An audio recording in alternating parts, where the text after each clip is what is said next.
Be back. We are in Death Valley. We're gonna go for a jog to the base of those sand dunes right over there. Now, it's a cool reason why they're there. Apparently the wind churns around here over millions of years, breaking away at the mountains, surrounding mountains, and just deposits the sand in the middle of Death Valley. Totally cool. Forgive the attire, the matching shorts to sunglasses was a pure accident, but once I noticed it, I didn't go out of my way to change it. Let's do this. Reminiscing on what the world used to be. It's 2 miles to the base of the sand dunes. We'll get another ominous crow sighting. I'm going to skip to the good part. While people trickle in.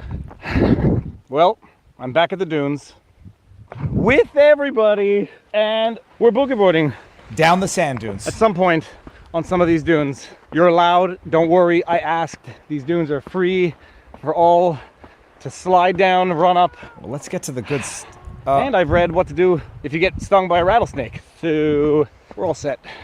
Okay, hold on. Good? I want to get to... First attempt. Down. Okay. Oh, I got it. Woo! This actually works!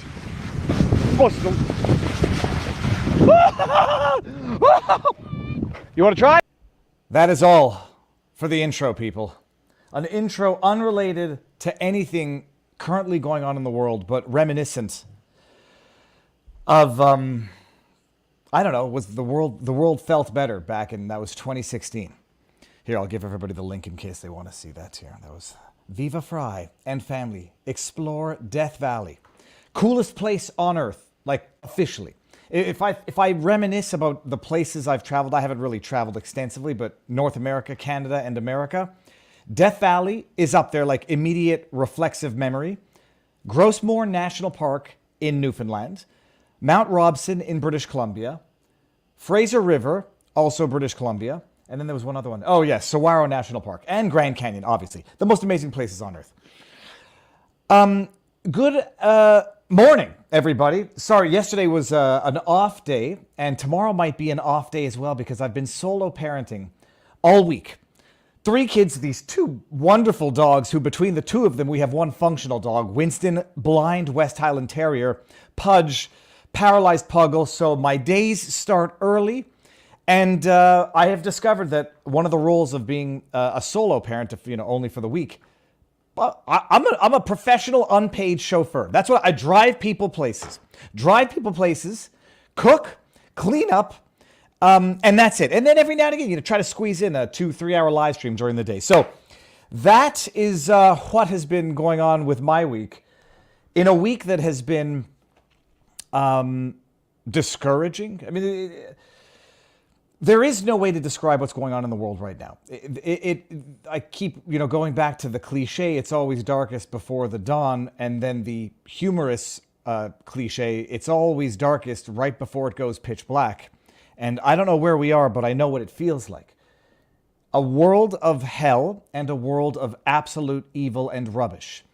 And I sit here, lamenting it, the degree to which innocent civilians are the victims of their governments. Everywhere. From Canada to America to Israel to Palestine to the world. The innocent civilians are the victims of their governments. And we're witnessing it now in real time. Ineptitude of governments, corruption of governments, or whatever you want, spiraling out of control in an endless cycle of violence, destruction, breeding another generation of resentment, breeding another generation of violence, destruction, which breeds another generation of violence and destruction. We all know what's going on in the Middle East. I was on with Jack Posobiec earlier this week, Human Events, talking about it. It's sickening beyond words. Full stop. You try not to think about it, it's impossible. You try not to envision what it's like to be living under these circumstances, it's impossible.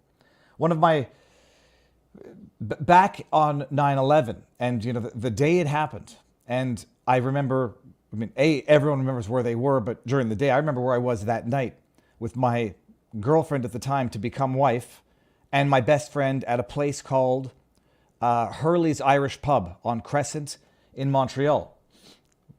Like the most beautiful classic Irish pub you can imagine. And we were sitting there and we're listening to Irish folk music.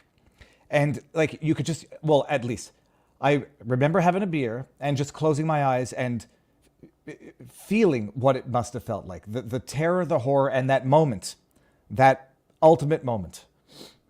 And it's impossible not to feel it. It's impossible not to close your eyes and actually in your spirit feel it to the extent that any human can feel it, feel it. And this is what's going on day in and day out now.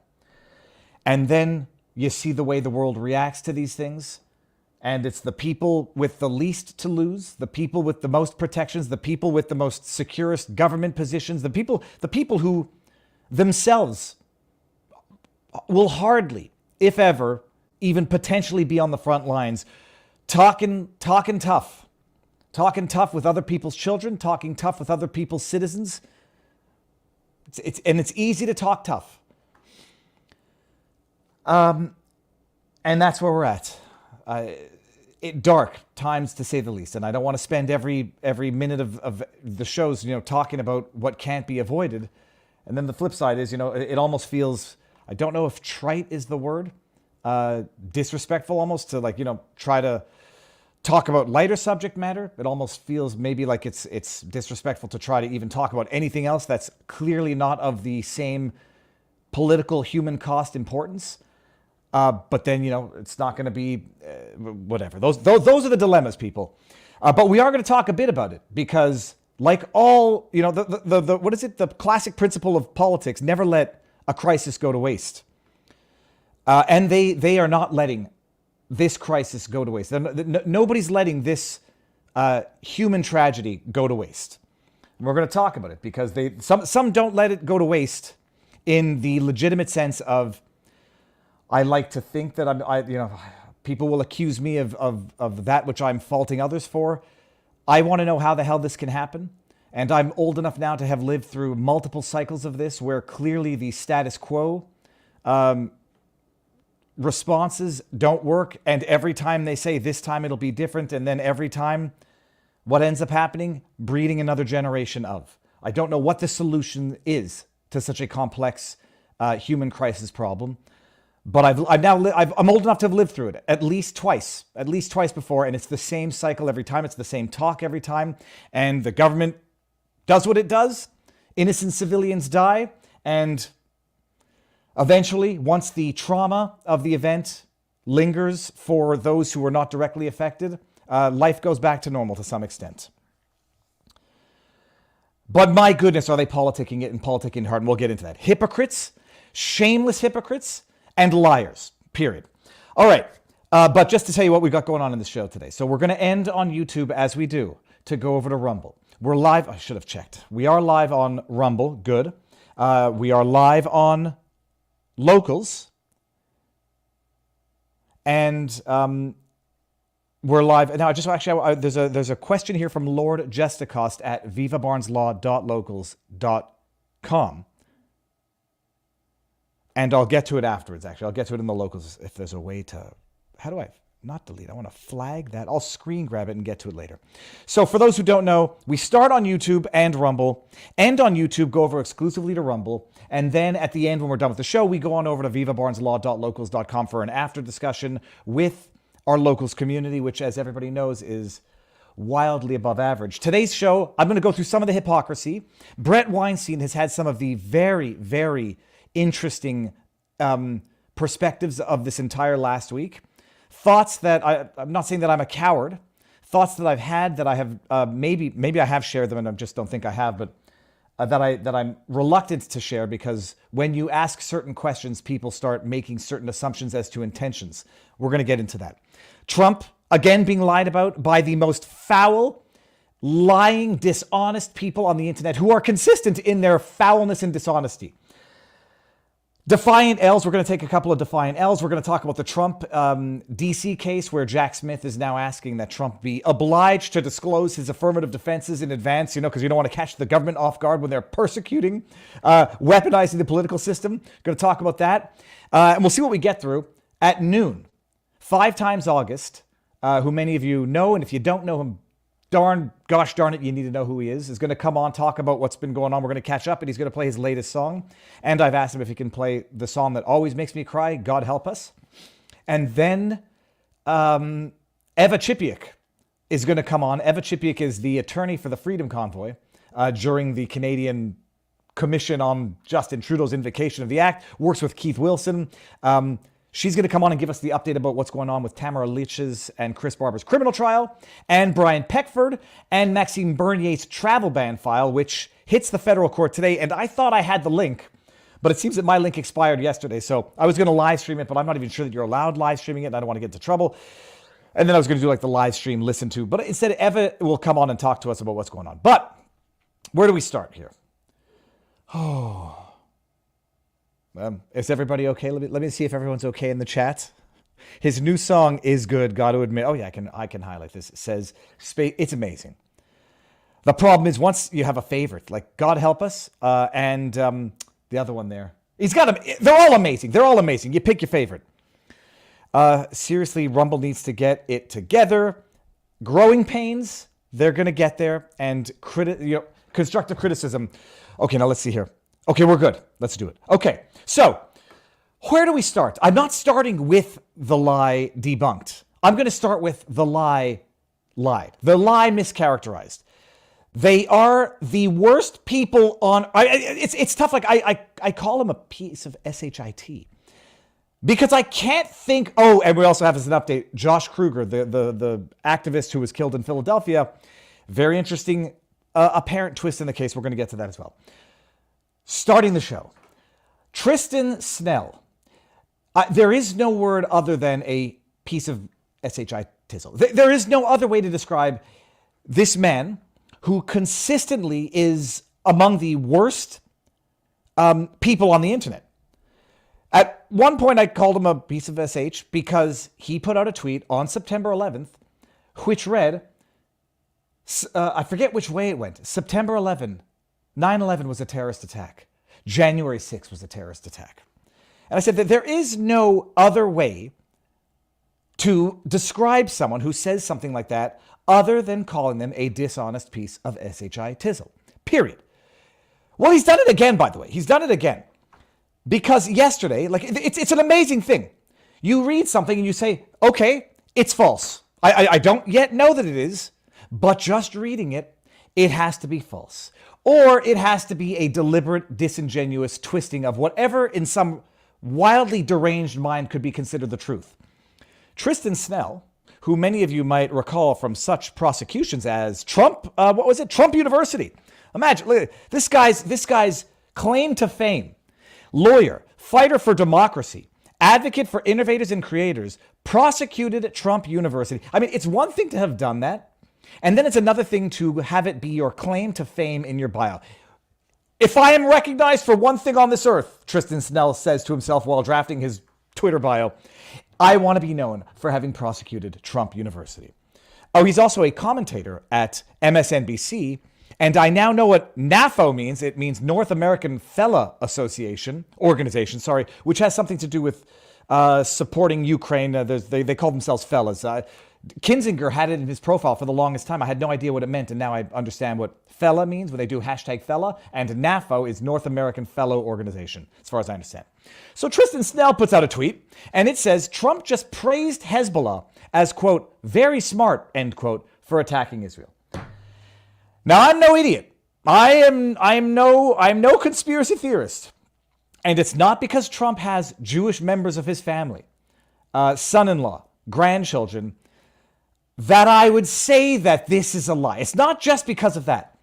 I would say that this is a lie because nobody in their right mind would praise a terrorist organization, Hezbollah, as being smart for attacking Israel. Nobody would say that in their right mind, which leads me to believe that if this is accurate, Trump is not in his right mind, which many people already believe, and therefore they're going to believe this lie as truth because it already confirms what they already believe. So they don't even bother to say, this sounds like a lie. And they believe it. Well, Trump is deranged. This is a deranged thing to say. Therefore, Trump said it. Therefore, I believe Tristan Snell when Tristan Snell says Trump said Hezbollah was very smart for attacking Israel. So I say, okay, smells like bullshit. It might. If it smells like poo-poo, and it looks like poo-poo, and it feels like poo-poo, chances are it's a load of political poo-poo. So I found the original clip, and we'll listen to it. And you will tell me, I'll run a poll to see who thinks that it sounds like Trump praised Hezbollah as being very smart for attacking. Let's just, be reasonable, open-minded. Maybe he said it. The $6 billion was a tremendous amount of money, but nothing compared to the hundreds of billions of dollars that Biden allowed them to make in oil and other things. Hundreds of billions. They became a rich nation in 3 years. That's why they're doing this. They have so much money, they don't know what to do with it. They had no money. They were broke. And then there was the inevitable attack 4 days later, which I predicted. And then 2 nights ago, I read all of Biden's security people. Can you imagine? National defense people. And they said, gee, I hope Hezbollah doesn't attack from the north because that's the most vulnerable spot. I said, wait a minute. Hezbollah is very smart. They're all very smart. The press doesn't like when they say it. I said that President Xi of China, 1.4 billion people, he controls it with an iron fist. I said, he's a very smart man. They killed me the next day. I said he was smart. What am I going to say? But Hezbollah, they're very smart.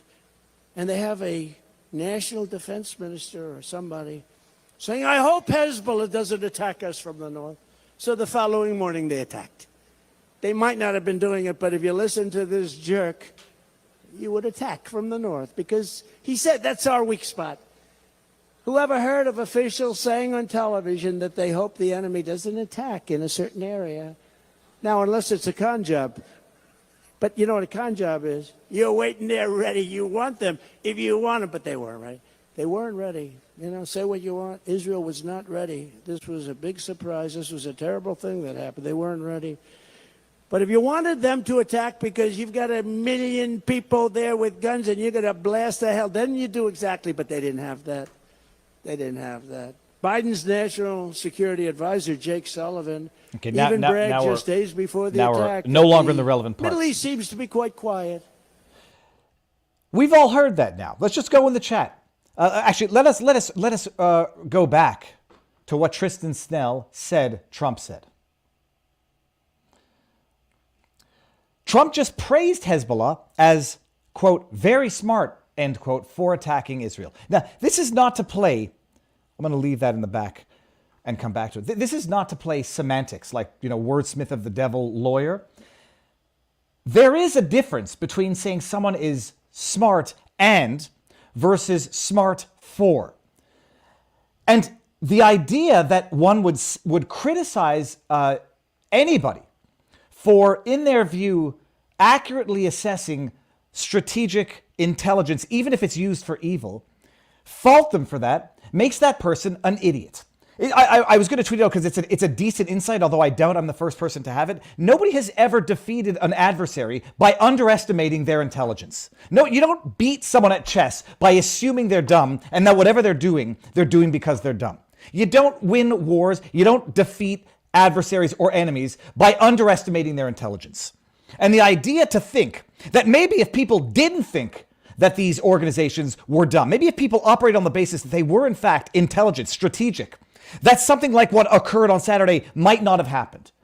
Perhaps one might contemplate the idea that when you underestimate your enemies, when you underestimate their intelligence, their strategery, or dare say their evil inhumanity, when you underestimate it, that's when you get caught off guard.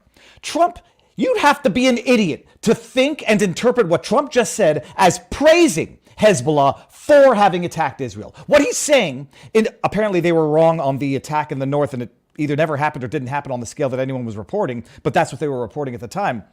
The idea that he's praising Hezbollah for, as intelligent, for having attacked Israel, you are an idiot, a liar, or a combination of both for publicly saying that, for publicly letting other people believe that if they rely on your assessment of facts.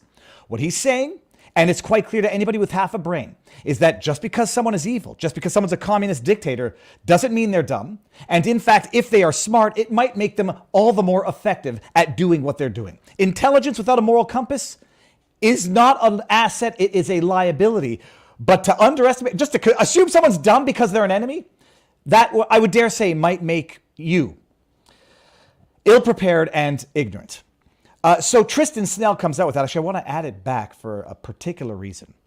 I want to add this back because, hold on.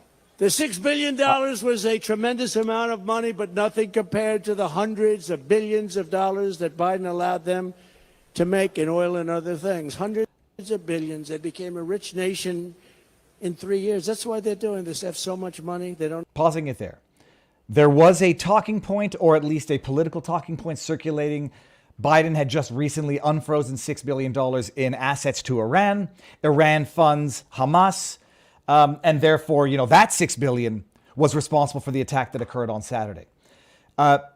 People are not wrong to point out that temporally there probably was not enough time to, even if the retort to that was they didn't unfreeze, they didn't give them cash, they unfroze assets which were only to be used for humanitarian purposes, yada, yada, yada. As if by liberating a terrorist regime to not have to take care of its citizens by providing the humanitarian aid doesn't facilitate the terroristic objectives of that government.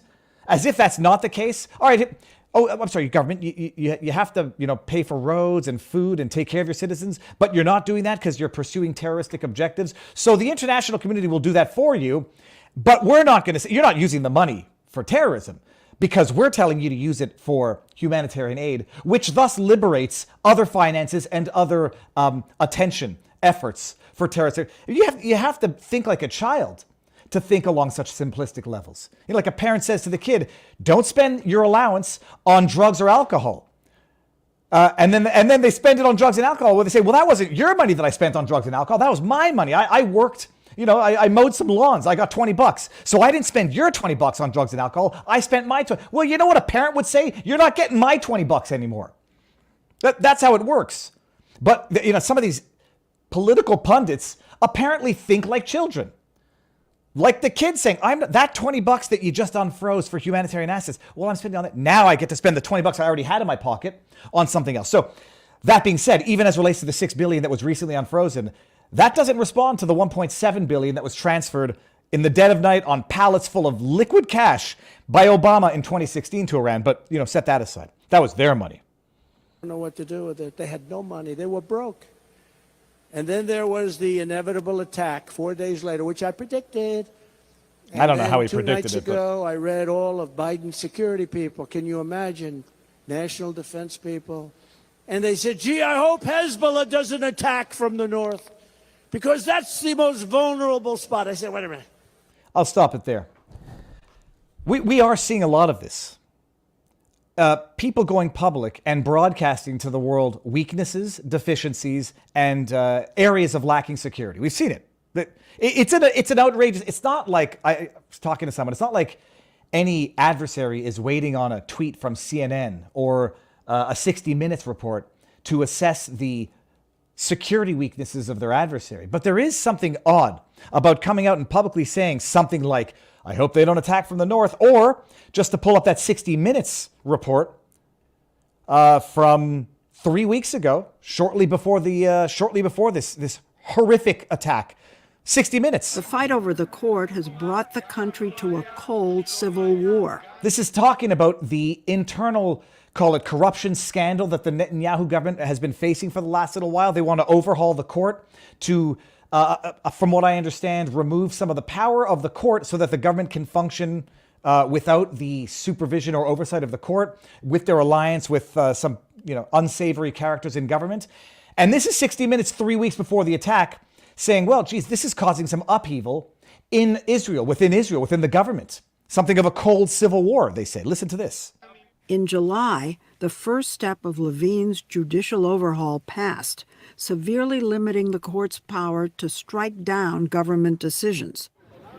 Some 10,000 military reservists were so upset, they pledged to stop showing up for duty. When they made their decision, okay, so I want to get readiness. Dominique Pari has 25 years. It's in my blood. 10,000 rivers. I don't. Hand. The military has warned that losing so many pilots and high-ranking reservists could jeopardize readiness and hurt national security. But several former heads of the military and Mossad support the protest and blame the government for allowing the situation to come to this.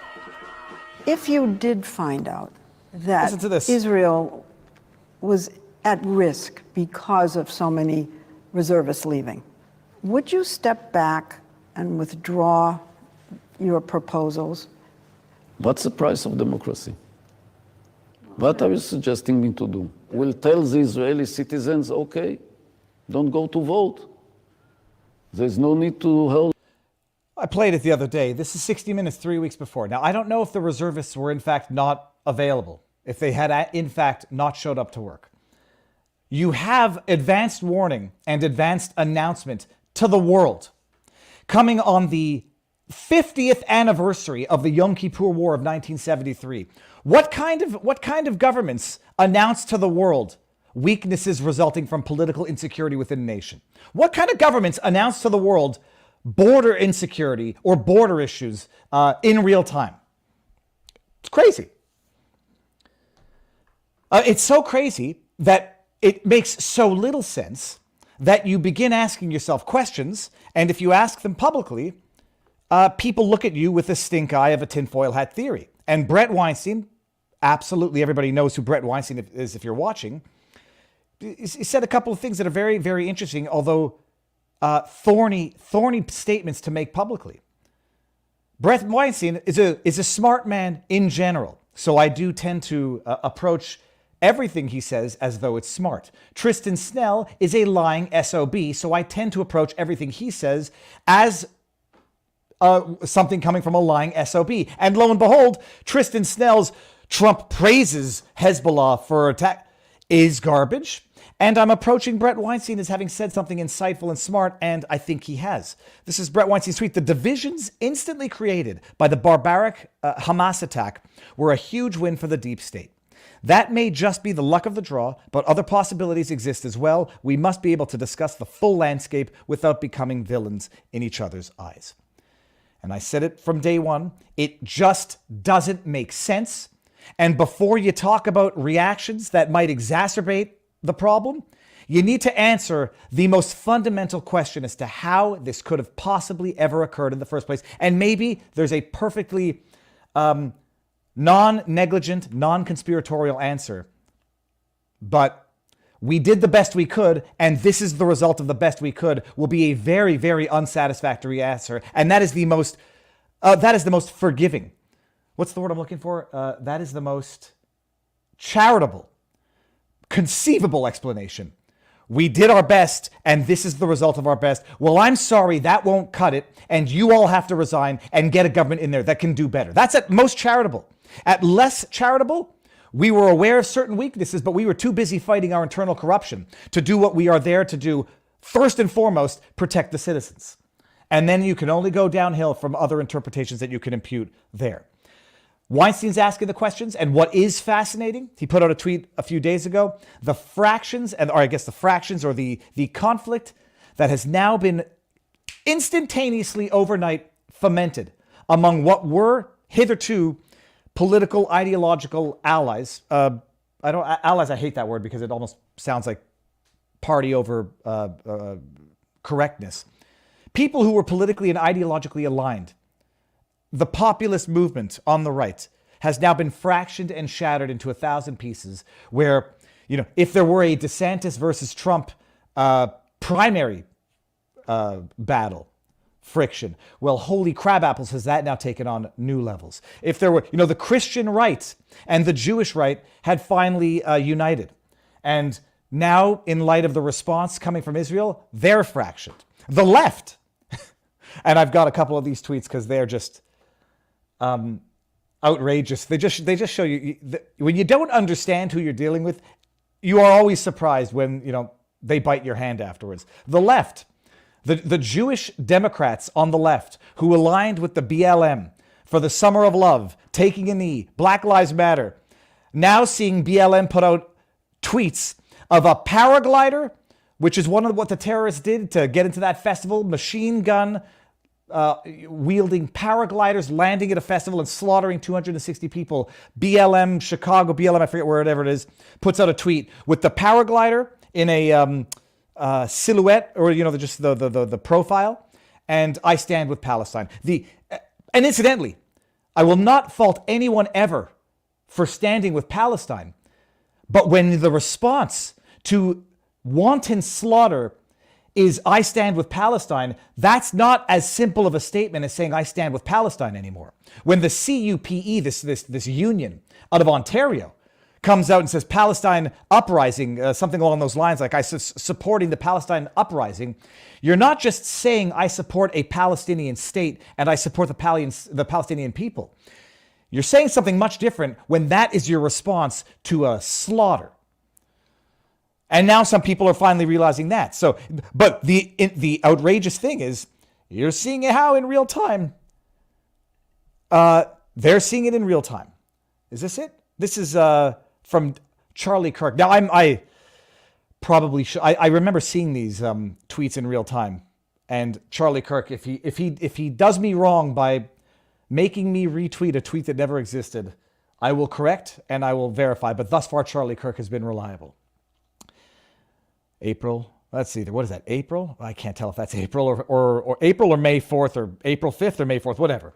2021. I will never stop saying Black Lives Matter and may even get a shirt myself. 2 days ago, F them. Maybe the right was right about BLM. After they put out that tweet, which we're going to see in a second. No, we're not going to see the tweet in a second because I don't have it. It's just amazing. It's as though people are now discovering that if you thought that you were on the side of a party that tolerates and condones violence, and then you're shocked when they tolerate and condone violence, it says one of three things. Either you thought the violence they tolerated and condoned, punch a Nazi, destroy fascists, burn buildings. You thought that the violence would stop at a certain threshold. And now you're shocked that the tolerance of the violence reaches a threshold that even you find offensive. Or you didn't think that there was a threshold and it wasn't the violence per se that bothered you, so long as the violence was directed against people you considered your enemies, the right, Trump supporters, punch a Nazi. I'm all down for punching a Nazi, but don't punch a Jewish person. And now you see them tolerating the violence that you tolerated against your adversaries, but they tolerate it against your allies. And you're like, okay, well, now I don't tolerate the violence because it's against me. Or you just have no foresight. Just don't understand who you're dealing with. And it might just be a little bit of all three. And it's not the first time either that Wiseman has had some wildly... Oh yeah, this was it here. BLM Chicago says, yesterday we sent out messages that we aren't proud of. We stand with Palestine and the people who will do what they must to live free. Our hearts are with the grieving mothers, those rescuing babies from the rubble who are in danger of being wiped out completely.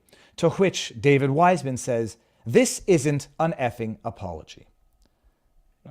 Now you know, Dave. You picked your allies. Enjoy the company. But I do have to pull out one hilarious defiant L coming from Wiseman from a whiles back. Oh, where is it? Oh, come on, no, hold on one second. I'm getting this defiant L. Dave Wiseman had. I think it's more along the lines of they have no political standards. They have no. They have no consistency. They are hypocrites in that. They will forgive an ally and never forgive an enemy. When an enemy does it, it's deliberate. When an ally does it, it's an accident. When they do it, it's justified. When their adversaries do it, it's a crime. This is classic. I mean, these are real. This is from Defiant Els, who has never done me wrong. Defiant Els, if you're not following them, I mean, who does not follow the Defiant Els? This one is from David Wiseman from... so it's February 28th, 2021. F you, Donald Trump. But when he was a more righteous man.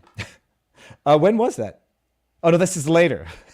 So, F you, Donald Trump. Righteous. Tell Trump to go F himself. What are we now? We're 8 months later?